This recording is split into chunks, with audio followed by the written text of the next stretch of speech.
wabarakatuh. Hai guys, sekarang kita buat motif marmer di tembok dengan sangat mudah. Siapapun bisa melakukan dengan cat tembok warna apapun juga yang kalian suka. Kemudian kita ambil busa, kita tetel di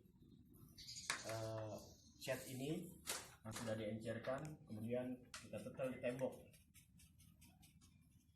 Kita tetel di tembok yang kita suka. Mari lihat setelan ini kerja rata sampai rata. Nah, setelah sampai rata,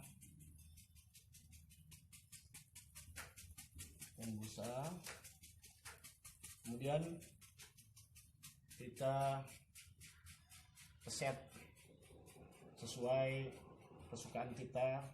Yang penting dia bercorak atau bermotif marmer.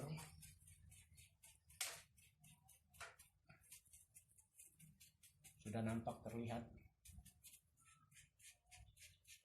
yang kita suka.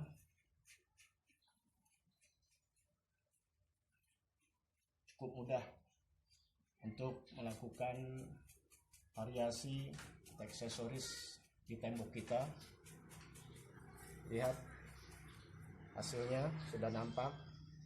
Itu saja yang kalian bisa lakukan di rumah. Selamat mencoba, semoga berhasil.